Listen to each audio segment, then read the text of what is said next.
Oi pessoal, boa noite. Me digam quem que está aí já presente. Se o som está ok, imagem ok, tudo ok. Oi pessoal, boa noite. Escreve alguma coisa aí para mim interagir com vocês, para ver se está tudo ok. Boa noite. Ah, legal. Som tá ok, imagem ok, tudo bem? Começo, tudo ok? Aqui no meu horário aqui faltam 3 minutos, é isso? Nós vamos falar hoje sobre, sim. Me coloca um sinal de ok aí. Obrigado. É um prazer estar aqui. Já visitei a casa várias vezes, sozinho com o Wagner. Estamos fazendo cursos de apometria junto. Oi, Ezequiel, boa noite. Obrigado. Joia. Oi, boa noite, Vânia. Ezequiel, Beth.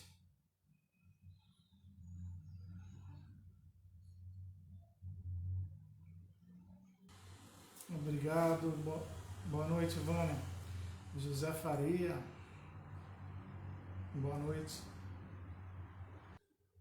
Ezequiel, me dá o ok aí de que podemos começar ou não, no momento certo. Aqui pelo meu celular aqui já parece que são 18 horas. Ok. Então vamos lá. Antes de entrar direto no assunto, vamos elevando o pensamento a Deus, ao nosso Mestre Jesus, pedindo a bênção dessa noite, a condução, a orientação, para que seja o máximo proveitosa possível. Vamos fazendo a oração que o Mestre nos ensinou. Pai nosso que estais nos céus, santificado seja o vosso nome, venha a nós o vosso reino, e seja feita a vossa vontade, assim na terra como nos céus. O pão nosso de cada dia nos dai hoje, Pai. Perdoai as nossas ofensas, assim como nós perdoamos a quem nos tem ofendido. E não nos deixeis cair em tentação, mas livrai-nos de todo mal. Porque a Ti, Pai, pertence o reino, o poder e a glória, para todo sempre. Graças a Deus, graças a Jesus. Então, que possamos ter uma noite bem proveitosa. O meu nome é Ricardo Sanfilippo. Eu estudo a espiritualidade de um modo geral desde 97, conheci o Wagner Borges em 97. Em 2000 montamos um grupo, vou falar rapidamente sobre mim, em Suzano. Esse grupo existe até hoje. E de lá para cá venho trabalhando nesse grupo, lá no IPPB com Wagner e em outras casas. Passei em casas espíritas e casa umbandista, então fui colhendo um pouco de cada coisa, mesmo fazendo parte do grupo de Suzano e do Wagner de IPPB. E desde novo eu sempre gostei de colecionar material baseado em fatos reais. Então eu li o Livro dos Espíritos quando eu tinha 15 anos e fiquei impressionado, satisfeito de saciar muitas curiosidades minhas, mas eu gostava de correr atrás de casos reais de reencarnação, comprovações, né? Então, ao longo dos anos, eu fui colecionando vídeos e filmes e livros baseados em fatos reais. Então, além do espiritismo, eu quero ver uma reportagem, algo que mostre que alguém nasceu em determinado lugar, uma criança fale, alguém diga algo que não tem como ser coincidência, alguém estava sabendo. E aí hoje tem bastante material, fora do espiritismo, né? O espiritismo já tem um rico material, mas tem muitas histórias aí que são interessantes. E hoje nós vamos falar sobre algumas delas. Essa palestra, eu faço uma palestra que dura de 2h30 mais ou menos, e que aborda muito material. Não vai dar para passar isso hoje em 40 minutos, então eu vou separar por partes, tá bom? O Ezequiel me convidou para estar fazendo toda quinta aí uma live, mostrando esse material, mais alguns, também trabalho com apometria. E então, primeiro vamos começar com esse material de vida após a morte. Eu vou mostrar uma primeira história, que acho que é a mais importante de tudo. Se pudesse resumir tudo que eu já li, pesquisei, essa acho que é a mais rica, mais cheia de detalhes, mais gostosa de aprender. Depois eu vou complementando, tá? Hoje nós vamos falar sobre o livro A Volta, esse livro aqui, ó. Não sei se vocês conhecem, muitos já conhecem. É a história de um menino americano que se lembra de ter sido piloto na Segunda Guerra Mundial. E ele dá vários detalhes para o pai, que é evangélico. E o pai demora 5 anos pesquisando e não acreditava em reencarnação, é lógico. A esposa dele falava, isso deve ser reencarnação. Ele, não, reencarnação é uma palavra que não entra nessa casa.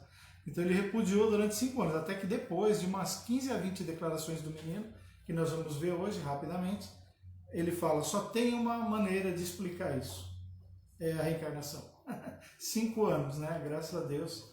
E ainda bem que ele era muito pesquisador, muito metódico, escrevia para a Marinha, para a Aeronáutica, muito insistente, muito teimoso, e o menino lembrava isso até os 7 anos só. Foi em torno aí de 3 a 5, 6 anos que ele lembrou de tudo. Hoje ele já é adulto, tem reportagem na BBC com ele, tudo barbudão, adulto, ele fala, não lembro de mais nada. Nós sabemos, né, que até os 7 anos é mais fácil as crianças lembrarem. Aí com o tempo eu vou mostrando alguns livros aqui para vocês, hoje tem vários separadinhos aqui, mas não vai dar para falar tudo, vamos focar em um só, tá bom? Olha esse daqui que interessante, ó. O experimento Escolhe, tem um vídeo na internet, evidências científicas de vida sobre vida após a morte. É feito por cientistas da Inglaterra. E os cientistas, no final do trabalho, eles falam, eu acredito em reencarnação. Então tem muito material hoje em dia que fortalece o ponto de vista do Espiritismo. Eu acho muito legal isso. Ler os livros do Espiritismo, maravilhoso, 10. E se puder, complementa com fatos reais. Porque aí a hora que você estiver conversando com alguém, também, já conversei com muitos evangélicos, mostrei os fatos reais, falei, olha, isso daqui foi feito, esse pessoal aqui não sabe nem o que é Espiritismo, Allan Kardec, nada disso. Mas eles acreditam em vida após a morte. Então, tendo muitos fatos reais, fica mais fácil de trazer o pessoal para o Espiritismo, né? Não vê como uma religião, mas vê como algo real, ok? Nesse material que eu apresento, que é mais demorado, eu costumo falar do livro A Volta, de um vídeo, depois eu vou ver como colocar vídeo e arquivos do PowerPoint aqui, de um menino que nasceu na Índia chamado... havia um adulto chamado Suresh Verma, dono de uma loja de eletrônicos, ele faleceu, nasceu depois como um menino, o menino lembra tudo da vida desse Suresh Verma. Tem uma história do Divaldo Pereira Franco, que ele foi para a França na década de 70 e ele de repente encontra um lugar lá que ele conhecia, começa a falar francês e lembra de ter morado lá dentro e dá detalhes desse lugar, também é bem legal. Tem uma psicografia de um brasileiro chamado Galdino, que ele morreu, o corpo dele sumiu, e aí no trabalho espírita aparece uma comunicação do avô dele dizendo onde que estava o corpo dele. E vão lá, a mãe descobre depois de 5 anos que ele desapareceu. Então é uma comprovação baseada, digamos, numa psicografia, no espiritismo, localizar um corpo e a comunicação do espírito falando. Então tem muitas provas. Tem um livro do Ernesto Bozano também, pesquisador muito conhecido, do século passado, que numa reunião mediúnica também aparece um espírito lá e fala que tem uma parte do corpo dele em determinado lugar e vão lá e localizam. Tem muita coisa, muito material, gente, é muito rico, que dá para comprovar de outras formas, né? A vida após a morte e a reencarnação. Tem um livro do James Van Prague, falando com os espíritos, que é um médium americano, numa reunião dele, de médium, com consulentes, pessoas que queriam se comunicar com os parentes, não era espírita, ninguém conhece Allan Kardec, nada disso. Ele dá uma passagem para um menino que passa uma informação que ele havia morrido, pensavam que era suicídio, mas ele havia sido assassinado. E aí vão atrás da pessoa e a pessoa confessa que foi assassinado.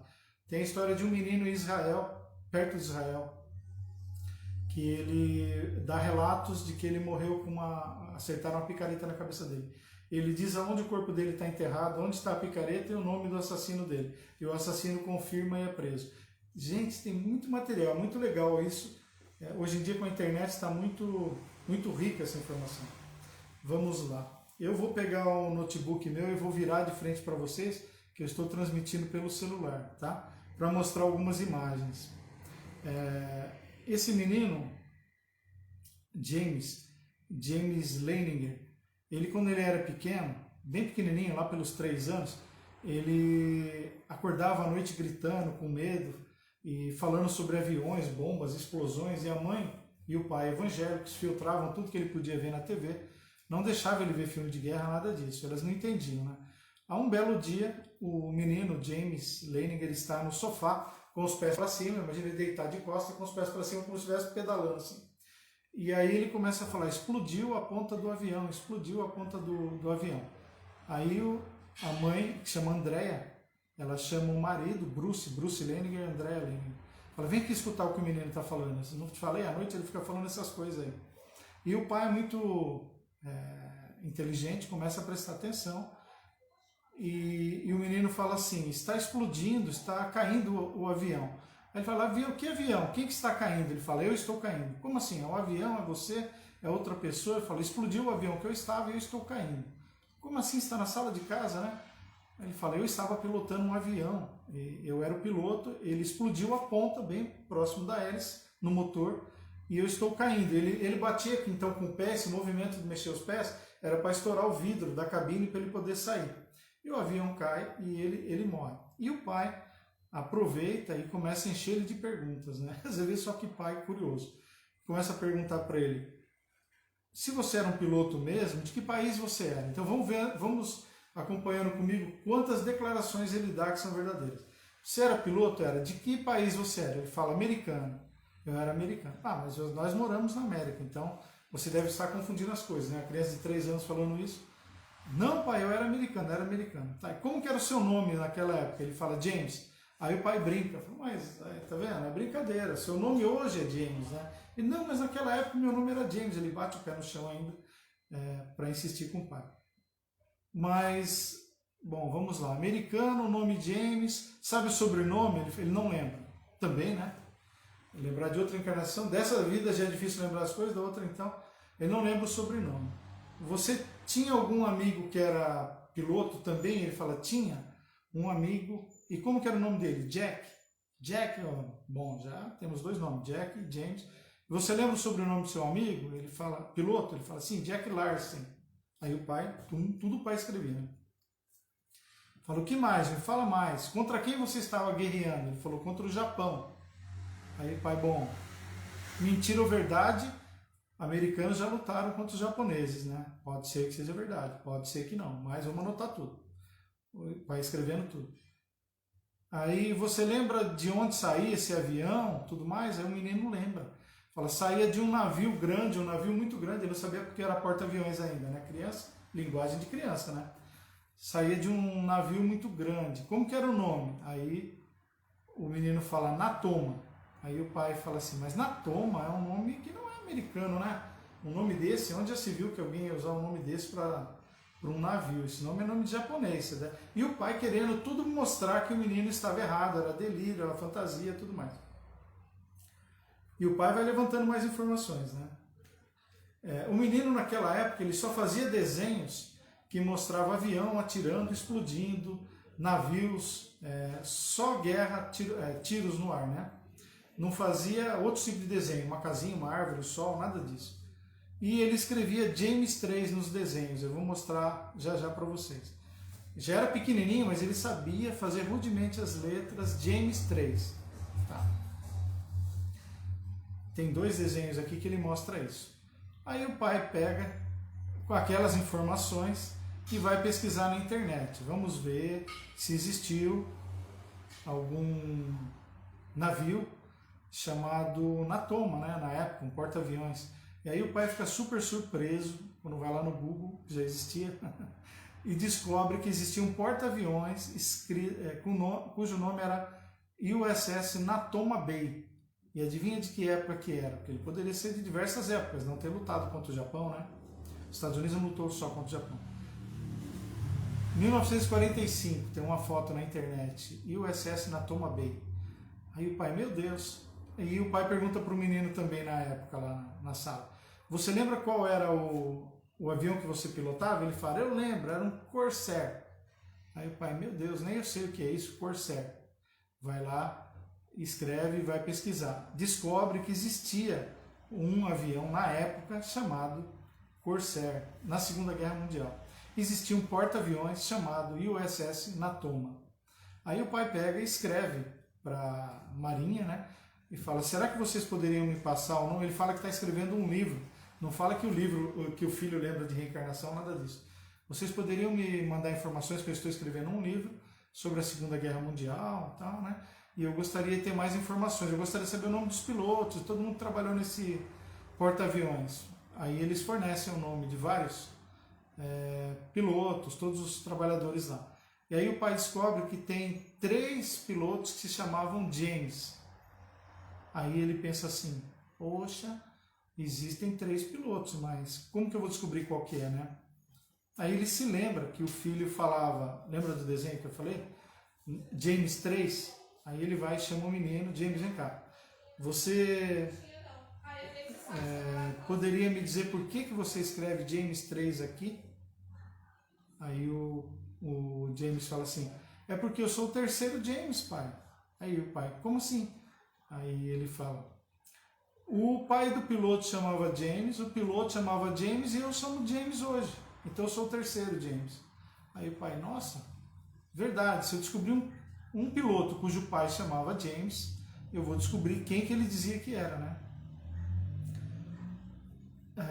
Ezequiel, pessoal, eu posso continuar aqui, que eu tenho material para falar meia hora, 40 minutos, sem parar aqui. E aí vocês me fazem perguntas depois, pode ser assim? Tudo bem? Vamos assim? Qualquer dúvida vocês escrevem aí para mim. Ou interrompem aí e façam perguntas. Então o pai escreve para a Marinha responde, né? E a surpresa, agora eu vou voltar aqui e vou mostrar no meu notebook para vocês, olha. Depois, futuramente, eu faço essa mesma palestra compartilhando PowerPoint, que eu uso muito o Zoom. E no Zoom dá para compartilhar vídeo, PowerPoint, então eu já estou mais familiarizado. Aqui é novidade para mim, a plataforma aqui. Olha. Então aqui tem um desenho, tá vendo? Está escrito James 3. Olha lá. Desenho de James com 3 anos mostrando um combate aéreo. Aqui de novo, vocês conseguem ver James 3, James 3. Aí o pai consegue mais informações da Marinha. Olha lá, porta-aviões USS Natoma Bay, 1945. Meu Deus do céu, só isso daqui para mim, essas 3 declarações aqui já vale ouro, né? Mas tem mais, conforme a gente... Lembra daquela propaganda das facas Guinzo? Tem mais. Tem 20 declarações aqui. Aí, o pai pesquisando, olha, vamos lá. O pai pesquisando descobre que existia naquele porta-aviões o avião Corsair também. E ele lembra daquele fato do menino falar que é o terceiro James. Então ele vai lá, fala, será que vocês poderiam passar o nome dos pais dos pilotos? Só desses 3 aqui, os 3 James, e passam. E tem um que o nome do pai é James Houston. E o filho, James Houston Jr. Oh, então deve ser esse daqui. Vamos ver quais os aviões que ele pilotava na época. E ele pilotava, adivinha que avião? Um Corsair. Já imaginou seu filho de 3 anos falando isso para você? Olha lá. James Houston com um avião Corsair. É brincadeira, né? Só aí não dá para falar que é coincidência. Aí ele consegue uma lista com todos as pessoas que serviram lá naquele porta-aviões. Olha lá. Tem um monte de nomes aqui. Tem Jack Larson, tá vendo? E tem James Houston Jr. Então o pai descobre que existe um Jack Larson lá, piloto também. Olha, já imaginou a criança de 3 a 5 anos falar nome e sobrenome de alguém e é verdade? Nome do avião é verdade. Nome do porta-aviões é verdade. Né? Então vai prosseguindo.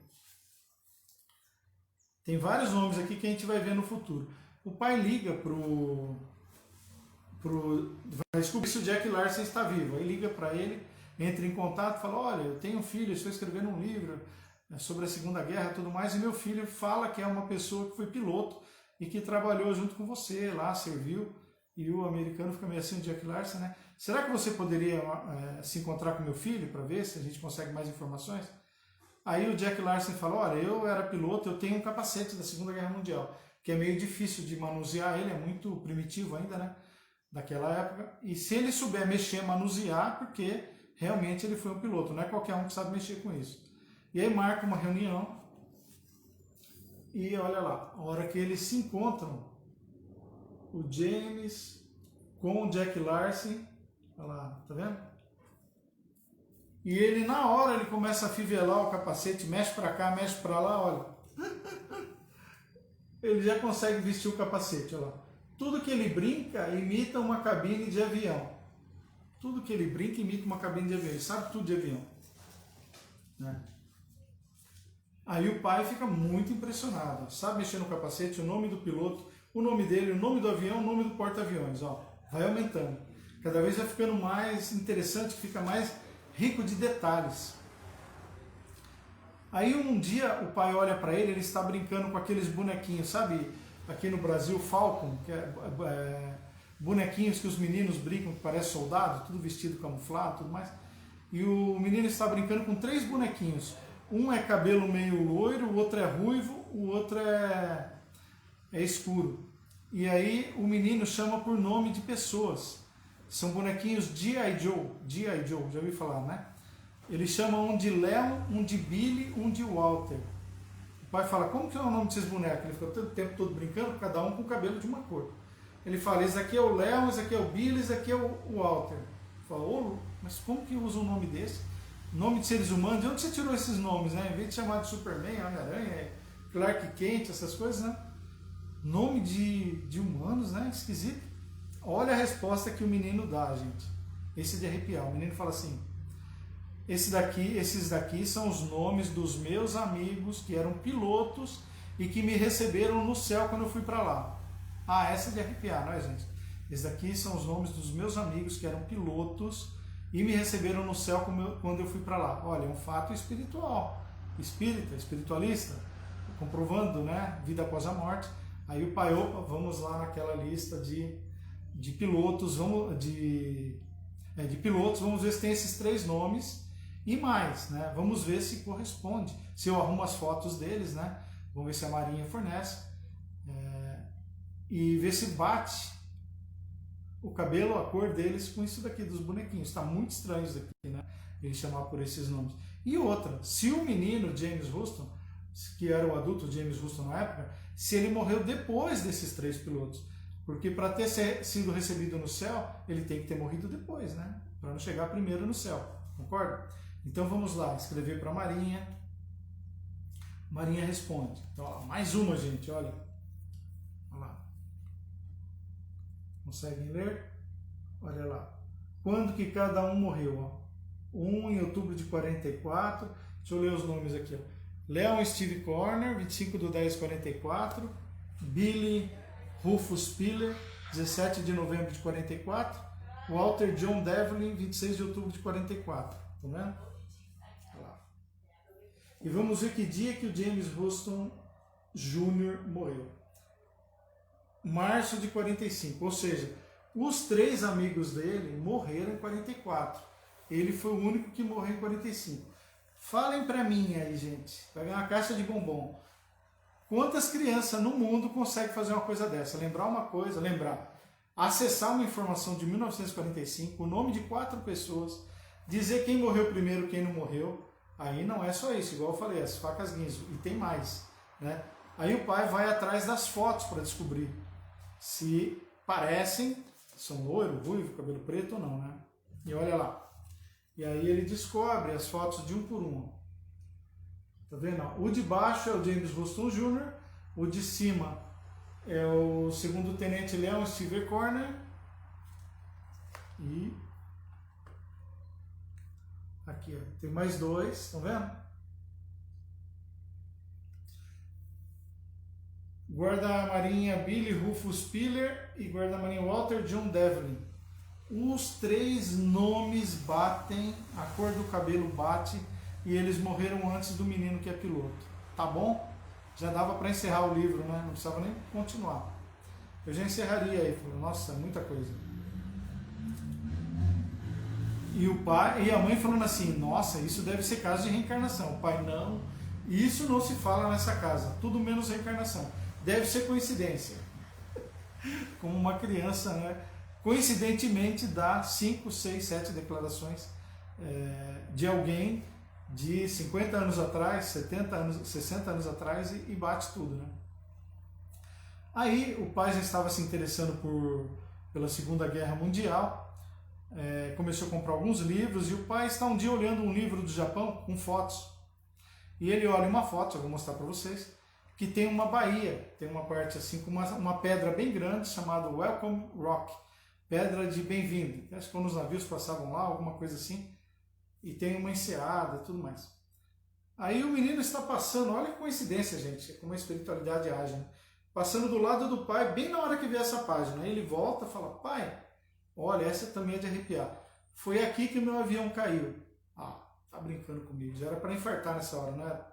Como assim? Uma criança de 3 a 5 anos. No Japão caiu um avião, você está me dizendo que seu avião caiu aqui? Ah não, vamos escrever para a Marinha.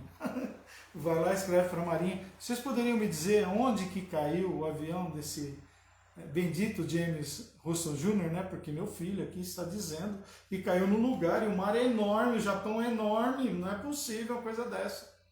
Aí o pessoal manda, gente, para ele um relatório de combates da aeronáutica do dia 3 de março de 45, o dia que teve a queda do avião, que ele foi atingido. É uma pena que aqui, vou ter que levantar aqui para tentar mostrar mais detalhadamente para vocês.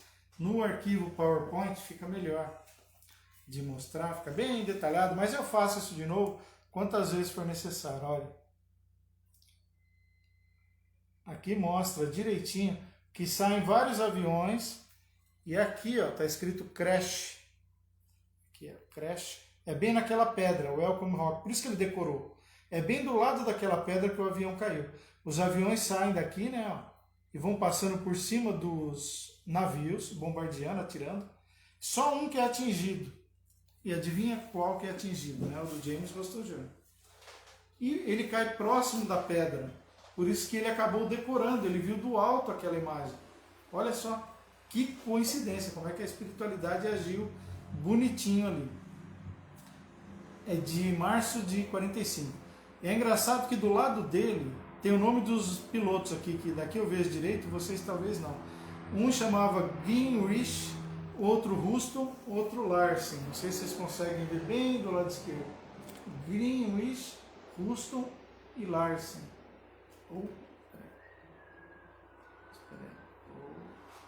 Estamos improvisando aqui, hein, gente? Porque não deu para colocar o arquivo PowerPoint. Dá para ver aqui, ó? Não sei se está invertida a imagem ou não. Então é interessante que esse mostra o Houston, ele é o único que passa e é atingido, não chega do outro lado, ele cai perto da pedra. O Larsen está do lado dele, olha a coincidência. O Larsen está do lado direito, o Houston no meio, e do lado esquerdo está um piloto chamado Gingrich. E depois, futuramente, eu ia comentar, mas já vou falar agora. Lembra que no começo o menino fala que foi atingido na hélice, na ponta do avião? Lembram, né? Então, esse Gingrich, ele estava olhando para o lado direito, que é onde estava o Houston, no meio. Bem na hora que explodiu a bomba, pegou bem na ponta do avião, ele estava vendo, visualmente ele percebeu aquilo. Foi a única pessoa que viu, todos os outros estavam concentrados, né, no equipamento, em pilotar, e ele estava olhando de lado, assim. Ele viu a hora que a bomba explodiu bem na frente, assim, bem no motor e na hélice. Então o relato do menino mais uma vez acertou. Não foi em qualquer lugar que atingiu, numa asa, na cauda, nada disso. Pegou na ponta do avião. Como que o menino vai saber disso, gente? Fala pra mim. Leu em algum lugar? Ele foi lá na Marinha, pegou o arquivo secreto da Marinha e lia com menos de 5 anos de idade, descobriu tudo isso daí. Não existe, né, gente? Reencarnação. Devia passar isso no horário das 8, né? Nas novelas devia passar essas informações, né? Pena que não fazem muitas reportagens interessantes. Tem na internet, mas na televisão não mostram nada. Né? Seria muito mais útil do que alguns programas que a gente assiste aí. Bom, então mais uma informação que o pai fica impressionado com o menino. Aí o pai começa a levar ele em algumas reuniões de veteranos da Segunda Guerra Mundial, daquele porta-aviões, né? Os amigos da época, os que sobreviveram e tal. Tem muita gente que não vai. E alguns acabam vendo o menino e falam, esse daí que é o menino que fala que foi piloto, ele que fala que foi piloto. Quero ver se ele acerta. E começa a fazer algumas pegadinhas com ele. Por exemplo, eles encontram num desses museus, reuniões de veteranos da Segunda Guerra, um canhão de 127 milímetros. E aí o menino olha e fala, pai, tinha um desse daqui lá naquele navio que eu estava, né?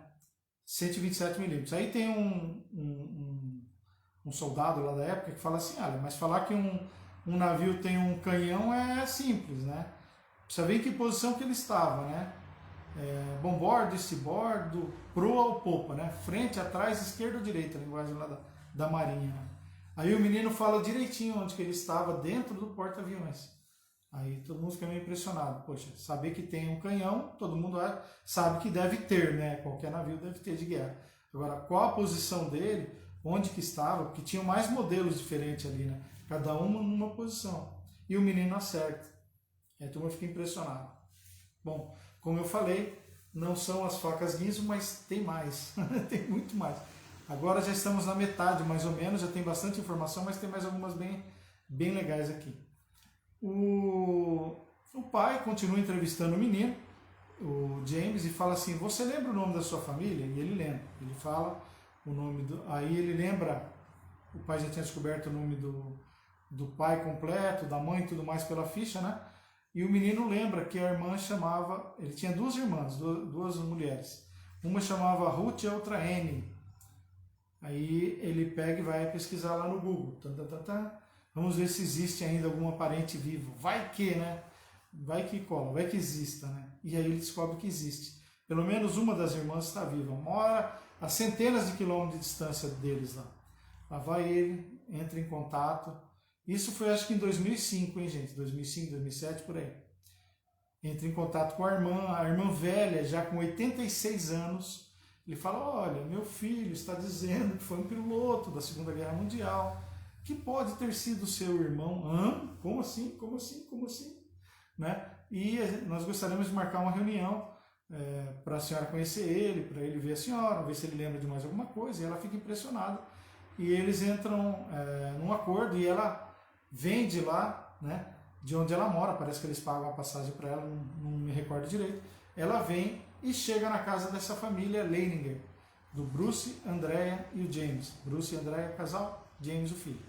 Chegando lá, assim que ela entra, o menino olha para ela e fala assim, chama ela pelo apelido de criança. O menininho chama ela pelo apelido, que ninguém sabia. Tinham entrado em contato com o nome dela, não pelo apelido, né? E ela fica impressionada. Nossa, mas como que esse menino sabe o meu nome, né? Como, né? Que nem o mineiro diria o Aissô. Como é que sabe? Porque era o próprio, né? O Aissô. E ele sabe o nome dela de infância, o apelido carinhoso que a família chamava. Aí ele olha para ela e faz a seguinte pergunta. Você lembra quando eu era pequeno, quando nós éramos pequenos, que o nosso papai bebia muito e ele foi internado numa clínica, ele fez a gente passar maior vergonha na nossa família, que naquela época, né, em 1920 e pouco, 30, quando eles eram pequenos, né, antes dele servir, ele serviu em 45, então deve ser em 30, 30 e pouco, no máximo 40, não, nem isso, antes de 40, né, para ter 18 anos em 45. E nosso papai bebia muito, ele foi internado, e na cidade era muito pequena, nós passamos uma vergonha, todo mundo ficou comentando, né? Olha, o pai dele foi internado, olha, o pai dele foi internado por causa de bebida, de alcoolismo. E aí a nossa mãe teve que trabalhar, chamou muita atenção na cidade isso, uma mulher teve que trabalhar. E ele ficou marcado com isso, porque ele era criança, né? E aí ela também ficou marcada, então ela fica assim, como que esse menino sabe disso? Não está escrito isso em livro nenhum, em jornal nenhum, em revista nenhum, isso é a história da família, não tem como esse menino saber disso, né? Então todo mundo fica surpreso. E é verdade, ela confirma, é verdade. O nosso papai, ele bebia, foi internado, a nossa mamãe teve que trabalhar e foi um vexame para a família. Todo mundo ficou comentando, né? Então eu vou voltar um pouquinho aqui e mostrar para vocês. Então, temos o relatório, lembra, né? Depois do relatório, vamos lá. O canhão, 127 milímetros, que ele sabia onde era.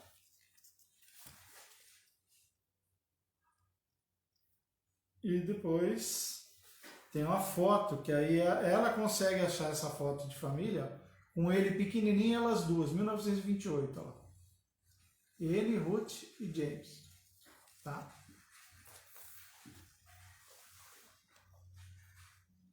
Aqui uma foto deles, ó, em setembro de 2004, gente. Olha que coisa linda. Setembro de 2004, ele pequenininho, ela com 86 anos. Acho que foi uma chance enorme dela encontrar ele, que passados alguns anos, com certeza ela deve ter falecido já, né? Já passaram 2004 para 22, 18 anos. Né? Ela teria que ter cento e poucos anos, ela deve ter falecido já. Né? Não há como duvidar, né, Ezequiel? É muita informação isso daqui, gente, por isso que eu falo. Eu tenho filmes, livros que tem várias declarações. Uma só para mim já valia ouro. Um rabichinho que eu pegasse, comprovasse, valia ouro, mas esse daqui é muito. Aí vamos mais. Gente, quantas declarações já? Umas 10? Aí ele pega e pergunta para Anne lá, fala assim, Anne, olha só, gente, essa também é de arrepiar, são várias de arrepiar. Você tem aquele quadro que a mamãe pintou seu com um macacãozinho vermelho quando você era criança? Ah, aí essa velhinha não infartou, ela ia durar 200 anos, porque essa daí era para infartar. Né? Como que uma criança de 3 a 5 anos, morando a centenas de quilômetros, vai falar o quadro que sua mãe pintou, isso há 70, 80 anos atrás, né? Aí ela fala, eu tenho, olha aqui, ó, tá guardado no sótão lá em casa, o quadro que a mãe deles pintou dela quando ela era criança. É muito, né, gente? Não davam filmes daqui? Eu falei na live que eu fiz outro dia, não pode agora, estou precisando de um investidor para montar um filme aí sobre isso daqui. Vocês acreditam que eu entrei em contato, eu escrevi para o pai do menino e pedi autorização para eles que podiam fazer um filme? E eu não sou ninguém, né? Só para ver. E ele falou assim, qual a sua experiência em fazer filmes? Eu falei, danou-se, eu nunca fiz nada, mas eu tenho vontade, só não tenho dinheiro. Então, se algum de vocês aí tiver alguns milhões e quiser me ajudar, eu coloco vocês em contato e nós vamos conversar com o Bruce Leninger, tá? Que eu tenho o e-mail dele. Bom, aí mais uma coisa muito interessante. Um belo dia, lá nos Estados Unidos tem muita tempestade, né? Furacão, tempestade. Um belo dia teve uma tempestade, voou muito mato, muitas folhas, caiu tudo no quintal e o pai está colhendo com aquele garfo, né, aquele cabo, recolhendo, né? O Ezequiel diz que tem metade do valor do filme, é verdade, Ezequiel? Tá rindo aí, né? Fazer o quê, né? Então o pai está colhendo aquilo, e aí, olha que interessante, também é muito bonito essa parte. Ele olha para o menino, sabe quando dá aquele clima, aquela nostalgia, aquele negócio espiritual bonito? Ele olha para o menino e fala assim, James, você sabe que eu te amo muito? Aí o menininho assim, meio, né, brincalhão, aéreo, olha para ele, olha a resposta que fala assim, eu sei, pai, eu também te amo muito. Foi por isso, você é a mamãe, por isso que eu resolvi nascer com vocês. Aí o pai, oi? Como assim? Foi por isso que eu resolvi nascer com vocês, porque você me ama. Eu sabia que você me amasse. Como assim? Você não existia antes de nascer, né? Para quem não conhece espiritismo, espiritualidade, reencarnação, vida após a morte, a pessoa passa a existir no momento que nasceu fisicamente, antes não. E nós temos vários livros, eu tenho um monte de livro aqui que dá para mostrar isso, de percepções de crianças antes de nascer, tudo mais, né? Espirituais. Depois nas próximas palestras nós vamos falar sobre isso, próximas lives. Eu vou pegar um livro de cada vez e nós vamos abordando. Né? Aí o pai, como assim você me conhecia antes de nascer? Se você não tinha nascido, meu Deus do céu, como é que você me conhecia? Aí ele fala assim, você lembra o dia que você conheceu a mamãe? O senhor conheceu a mamãe? Eu estava naquele dia, olha, isso é de arrepiar também, eu estava junto com vocês. Foi numa reunião, ele usou uma linguagem de criança, foi numa reunião de negócios, lá no Hotel Cor-de-Rosa, linguagem de criança. E depois da reunião vocês foram passear na praia, lembra? Eu estava acompanhando vocês na praia. Pai, se tinha cabelo ia ficar igual eu assim. Meu Deus, como é que pode isso? Muita gente não está preparada para esse conhecimento ainda. Mas devagarzinho estamos chegando lá. Como que você, que não existia, estava me acompanhando junto com a minha namorada, que virou minha esposa e sua mãe, e já conhecia muito para minha cabeça, muito. Os neurônios aqui vão entrar em choque, não vai dar isso daqui, né? Como? Isso daí não existe, né? E aí o pai começa a pensar, quando é que foi que eu conheci a Andréia mesmo? Como é que foi? E ele lembra que ele é um homem de negócio, até hoje ele é um executivo, consultor, tudo mais, né? Tudo ligado à área empresarial. e ele estava numa reunião de negócios num hotel que foi especialmente alugado para que todos os funcionários lá se reunissem, e ele olhou o André e conheceu aquela noite.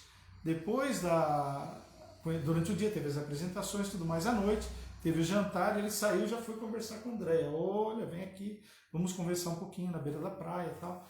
E olha só, por isso que eu falo que ninguém nasce por acaso, né? O James já estava ali, ó, tum, tum, tum, tum. Já é tudo calculadinho para quem vai nascer ou não, hein, gente? A espiritualidade já faz todo, já tira o extrato dos dois, opa, vamos bater aqui as contas, onde encaixa, pronto. Pode vir, é você que vai nascer. Já encaixa ali, não tem ninguém que nasce por acaso, gente. Não existe ninguém que nasce por acaso. Nem aquela saidinha de final de semana que deu, alguém acabou engravidando, já estava planejado que ia vir, tá? Então, o espírito, e eu tenho vários conhecidos que relatam isso, e livros também, de pessoas que viram espíritos do lado do casal, e nem a mulher nem tinha engravidado ainda nada, mas já estava programado para nascer. Vocês são espíritas aí que devem conhecer alguns casos assim, depois pode escrever aí. E aí o pai lembra, realmente, eu conheci sua mãe na reunião de negócios, depois, à noite, nós fomos, depois do jantar, andar na beira da praia. E aí foi que eu fiquei apaixonado por ela. E o menino, então, pois é, né? Eu já sabia. Aí o pai vai investigar o hotel, e olha que interessante, gente. Esse hotel chama Hotel Real Hotel Havaiano, olha. Por um acaso ele é pintado de cor de rosa, onde ele conheceu a Andréia, e ele parece um castelo. Para o menino, para o ponto de vista dele, era um castelo, né? Porque a parte de fora imitava um castelo. Então ele chamava de castelo cor-de-rosa. Então, mais uma declaração que bate, gente. É muita coisa. Bom, aí já estamos a 90 e poucos por cento já estamos quase para terminar. Aí tem uma equipe da BBC filmando eles, já ficou um caso famoso lá nos Estados Unidos, e enquanto estavam filmando, chega um carteiro com uma encomenda, que a Anne, que voltou lá para o estado dela, onde ela morava, a irmã, né, de 86 anos, ela pega um material que ela tinha recebido do James, do porta-aviões. Quando ele morreu, pegaram as pertences dele e mandaram para a família, né? E ela tinha umas coisas dele e não falou o que era. Pega e manda para o menino, falou, só pode ser a encarnação do meu irmão, vamos ver se ele reconhece isso. E aí tem o pessoal filmando e mostra isso. Aí a hora que recebe o material, estão filmando. O Ezequiel, é até 18h40 ou 18h45? Eu me perdi aqui agora. Estou calculando 18h45, é isso? Ou é 18h40? Posso ir mais uns minutinhos, né? Vamos lá, senão vai ficar faltando só o finalzinho. Então estão filmando, vou até 18h45, tudo bem? Previsto para terminar 18h45, ok. Quando abre, tem um busto do George Washington e tem um pequeno avião de metal. O busto é para colocar em cima dos papéis na escrivaninha, que o James usava. E o avião de metal é porque ele gosta, era piloto, ele colocava lá no meio das coisas dele. A hora que o menino pega, ele corre na escrivaninha do pai, coloca o busto de George Washington em cima das folhas de papel lá. Então, ele já ligou as coisas com aquela época. E ele pega o aviãozinho de metal e cheira. Aí pergunta para ele, o que foi, James? Ele fala, isso daqui está cheirando porta-aviões. Olha só, gente.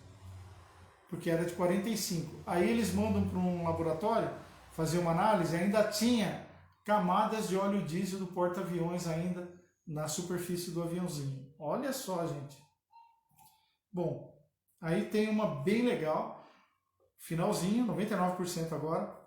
O pai com o menino numa reunião de veteranos, aparece um homem muito alto, com um vozeirão, assim, ele nunca tinha ido na reunião de veteranos, ele não gostava. Mas ele ouviu falar do menino e ele conheceu o piloto, então ele falou, quero ver, fazer a prova dos 9 aqui. Ele vai chegar perto do menino, com as mãos para trás assim, ele bem grandão, o menino pequenininho, ele olha até para cima o menino assim, e o pai está meio distante, ele fala assim, escuta, você sabe quem eu sou? E aí o pai olha, aquele vozeirão vai lá para acompanhar, né? Aí ele fala, sei, nunca tinha visto na vida. Sei, quem que é você? Ele fala, quem sou eu, né? Aí o menininho fala assim, Bob Greenwald. Aí o pai olha assustado, falou, seu nome é esse mesmo? Falou, meu Deus, o meu nome é esse mesmo, ele nunca me viu. Aí pergunta para o menino, também é de arrepiar, gente, é tudo de arrepiar aqui, gente. Como que você conhece ele se você nunca viu na vida? Falou, é porque eu reconheci a voz dele. Olha, gente, a fisionomia pode ter mudado, mas a voz não mudou muito. Muito lindo, né? Bom, aí para terminar, um dia eles estão assistindo uma reportagem da Segunda Guerra Mundial e passa um avião na tela assim, e o apresentador falou, o avião tal, aí o menino olha e fala, aquele não é o avião que o apresentador falou, da BBC, especialista. Aí o pai escreve para a BBC, olha, tantos minutos da reportagem tal, passou um avião que o meu filho, de 5 anos, disse que não é aquele. Dá para o técnico, aí, especialista em Segunda Guerra Mundial e aeronáutica, confirmar para mim? Aí o técnico fala, desculpe, erramos, seu filho tem razão, eu coloquei o nome errado lá. E aí também o menino brincando com aviãozinhos pequenos, chama os caças com o nome de homens, Tom, outros nomes, e os bombardeiros com o nome de mulher. E isso é uma prática entre os pilotos da Segunda Guerra Mundial. Tanto que o bombardeiro que jogou a bomba atômica lá em Hiroshima, na ponta dele estava escrito Enola Gay ou Enola Gay, que era a mãe do piloto, certo? Aí uma equipe do Japão paga eles para irem no Japão conhecer o lugar onde caiu o avião. Eles vão para o Japão e o pai, né, birrento que só... Ainda bem que ele foi birrento, porque ele conseguiu comprovar tudo. Ele falou, eu só acredito se mergulharem lá e o avião estiver lá no fundo. Pô, a aeronáutica sabia que tinha caído lá, né? Não era só a declaração da criança. E aí a hora... deixa eu voltar aqui para mostrar para vocês. Tom, piloto. Tá, já mostrei a pedra, o Welcome Rock. Isso daqui, ó. Welcome Rock. E eles aí pagam uma lancha, eles vão para lá. E quando estão na frente do lugar, perto da pedra Welcome Rock, olha aqui que bonitinho, uma das últimas cenas. O menininho pega e bate continência para o lugar onde caiu o avião e começa a chorar, fica emocionado assim. E aí depois disso ele nunca mais tem pesadelo, ele não lembra de guerra, nada. Ele pega e faz desenhos, olha lá, de baleia, peixe, todo mundo andando numa boa, navio passando sem atirar, avião passando sem atirar. E ele fica curado, é um processo, né, de regressão, de catarse, né? E aí terminamos. Rapidamente, acelerado, aí 200 por hora, tá? Porque o negócio de 2 horas eu passei em 40 minutos, bem. Então, hoje fizemos isso. Na próxima quinta-feira, eu vou passar outras histórias, não tão ricas, não com fotos assim, porque esse é o melhor material que existe. Quem puder ler, vale a pena, tá bom? Ok, pessoal, obrigado. Vamos parando por aqui que eu já excedi alguns minutos. Gratidão a todos. Até a próxima.